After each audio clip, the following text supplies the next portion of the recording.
Who wouldn't want to live in a city with a view like this? Or like this. Or like this. Vancouver is the city of contrasts and extremes. It's a gorgeous city, but you need a lot of money to enjoy it to the fullest, because the cost of living is high. It also has one of the mildest climates in Canada, and it has palm trees growing here. However, it rains for half of the year, and some people find it really depressing. It's also one of the richest cities in Canada. However, you cannot ignore the problems it has here with homeless people, drug addicts, and high suicide rates. So today we will look into three aspects: the culture of the city, its economy and job opportunities, and of course, the cost of living. So let's dive into Vancouver and explore it to the fullest. Let's go!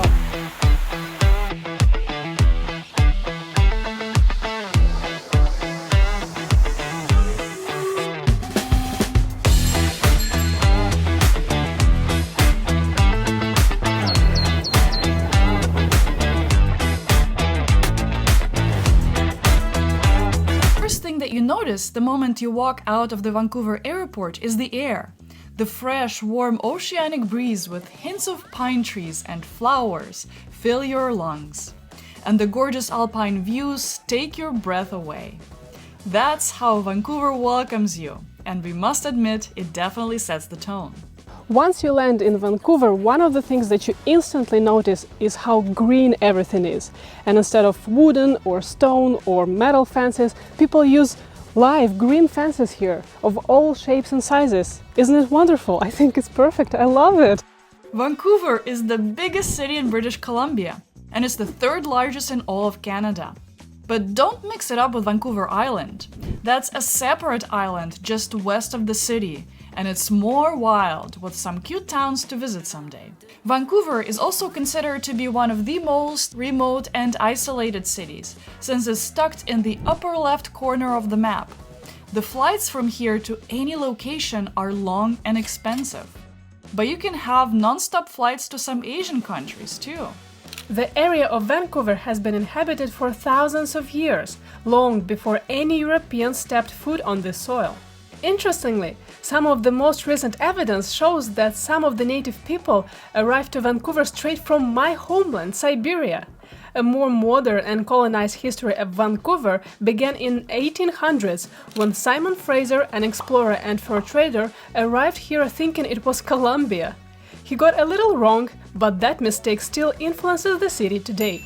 We'll tell you more about that soon. In the mid-800s, gold was discovered near the Fraser River. News of the gold spread like wildfire, and guess what? Over 30,000 eager Americans hightailed it to Vancouver. At this time, Britain claimed the colony in order to take control of the gold. No one asked the indigenous people, of course. Before becoming Vancouver, the city had a nickname Gastown, named after the Gassy Jack, a saloon owner who opened the first pub here. He was so gassy and popular that the entire community built around him, and that's where the nickname came from, and later the city was incorporated.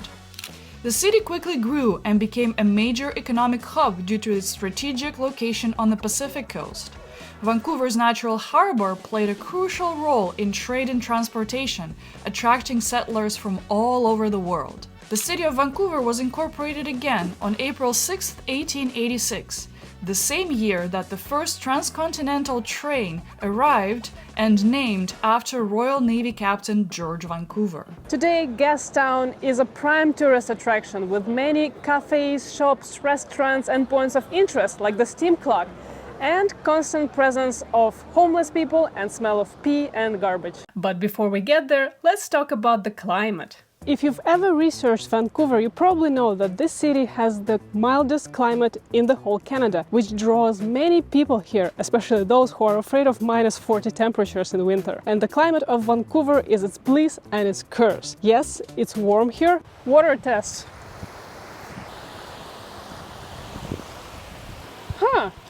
It's not that cold. I was expecting it to be significantly colder. It's not that bad. However, it rains for half of the year, and it certainly leaves a specific trace on the culture of the city and people's character. Because for some people it might seem too depressing, this gloomy weather for 180 days a year. If you've ever seen the Twilight movie, it was shot here, and the atmosphere of the movie depicts the city perfectly. One thing that I noticed, I felt sleepy and lazy during rainy and gloomy days. That's something many people don't even think about when they're planning to move to Vancouver and thinking that great days are not a big deal. Maybe that's why the vibe of the city is so slow and chill. Some people just feel sluggish, affected by the weather. After all, many people who moved from Vancouver list climate and feeling of loneliness as some of the top reasons for leaving. And cost of living, of course.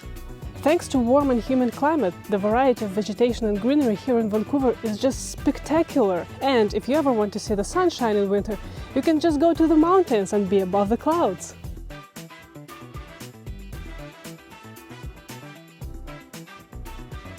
We've all heard how amazing Vancouver is, but turns out that all the amazing things are actually outside of the Vancouver. The city is just an hour and a half drive away from the gorgeous Whistler Blackcomb. It's the Olympic mountain with world-class skiing resorts. There's also Squamish. It's a bit closer, and it's just about an hour drive away from Vancouver. It's a hip, small town with access to dozens of hiking trails, and it had a very steep population growth in the region during the pandemic. And the higher up north you go, the more beautiful the landscapes get, with quaint, authentic little towns sprinkled among the valleys. When we visited, we went to the Joffrey Lake. And wow, it was one of the most beautiful hikes that Anna and I have ever made. It's a bit of a drive, but totally worth it. On the way back to Vancouver, we passed by the gorgeous West Vancouver and North Vancouver. These two municipalities are located just across the harbor, north of Vancouver proper, and we found them absolutely stunning. Cozy, green, and mountainous, and definitely not cheap. Coming back to Vancouver from Vancouver North, we experienced one of the worst traffic jams of the last few years. Vancouver is also one of the only major cities in North America that doesn't have freeway access downtown, which is a good thing. Is it? Yes, because you have less noise and less pollution in downtown area. How about the heavy traffic jam we've just experienced? We were stuck on the bridge for a good 30 minutes without moving at all.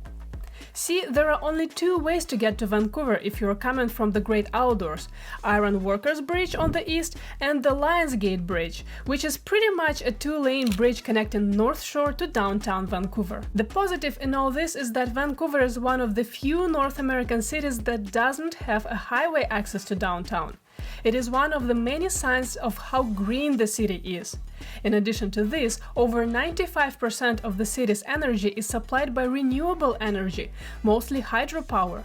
Vancouver has one of the lowest per capita greenhouse gas emissions of any major city in North America, and was named the greenest city in the world a few years ago.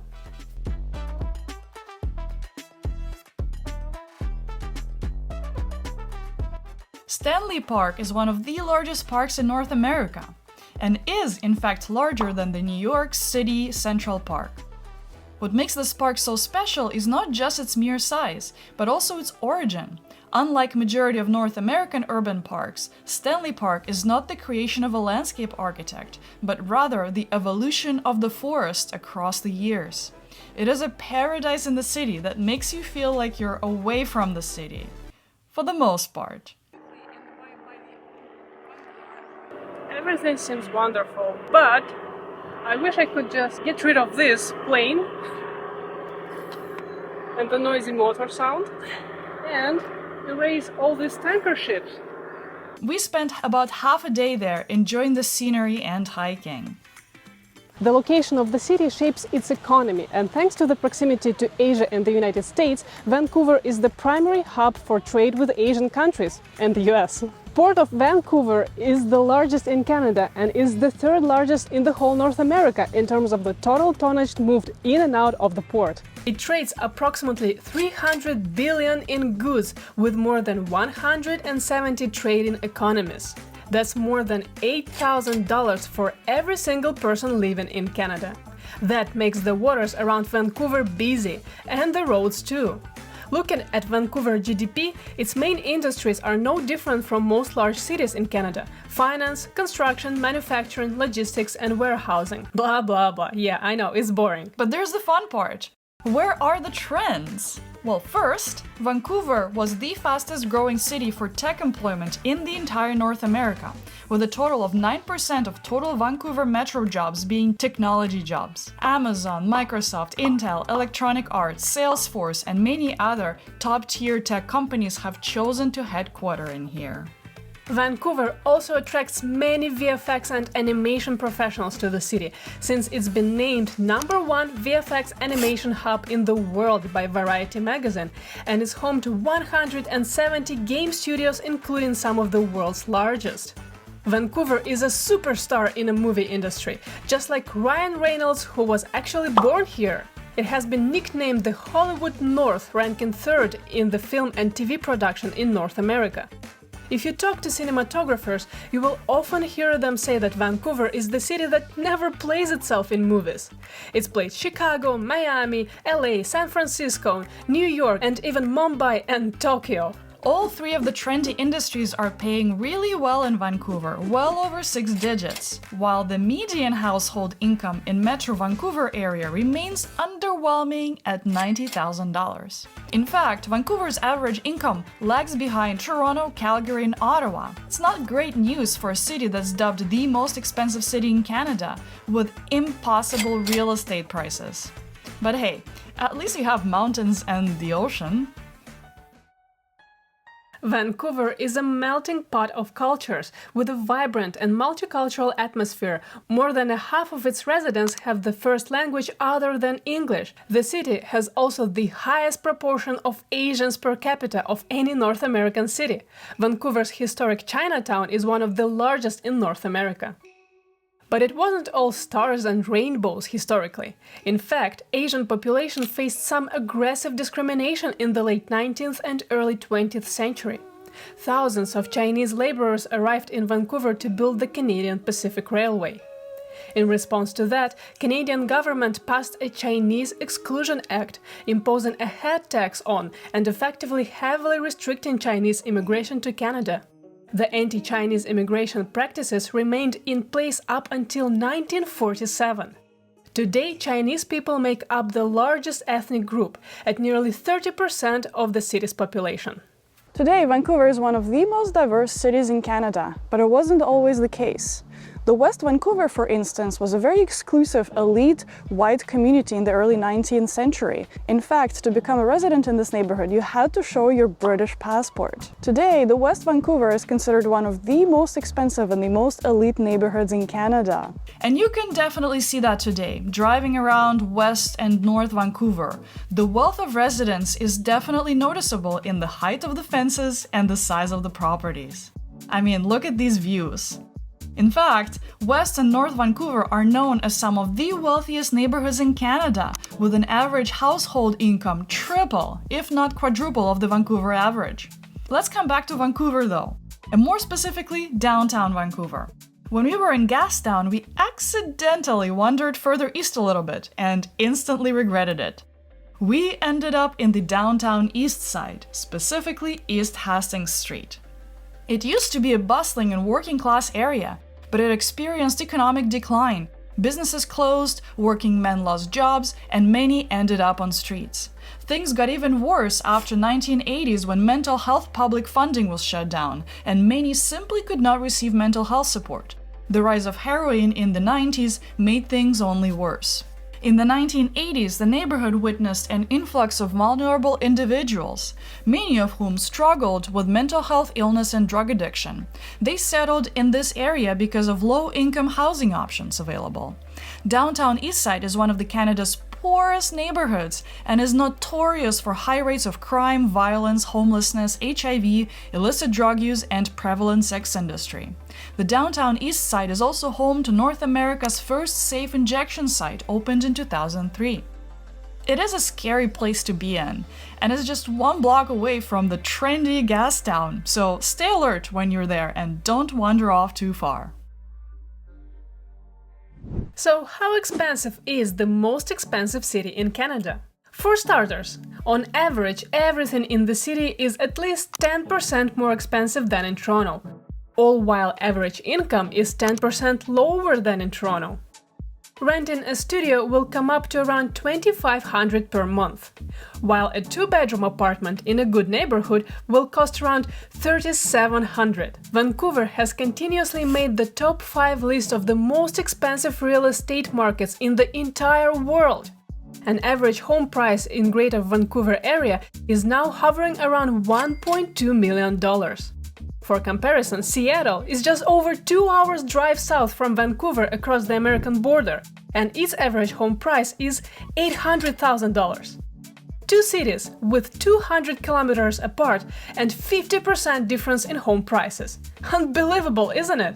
As for energy, since Vancouver runs on renewable energy, your utility bills will be more reasonable than most of Canada. We estimate that total average utility costs, including internet, phone, water, gas, electricity, are around $300 per month. When we were in the city, we definitely felt how our average dining out bill was higher. Gas was also about 30% higher than in Toronto at the time of our visit. I think that with the cost of living and the fact that BC income tax is slightly higher than that in Ontario, Vancouver residents have even less disposable income than Toronto after tax. All in all, Vancouver is an unbelievable city. But is it the most livable city in Canada? If you're rich and own a home, absolutely yes. You'd need at least $300,000 in annual household income to live comfortably here, maybe even more. If you make an average income, well, at least you have the great outdoors to enjoy. Just kidding. Personally, we instantly fell in love with Vancouver. There is some mysterious and relaxed vibe about it that quite doesn't make sense given the high cost of living. It's a very comfortable city. It just makes sense to get around and out of the city.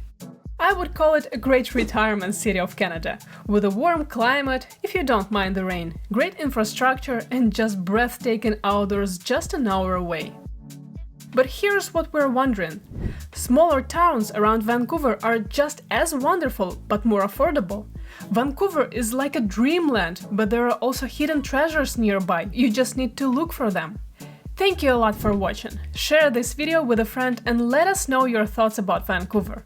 If this video was helpful, all we ask is to click the like button below. This will really help our channel, and make sure to subscribe to our channel.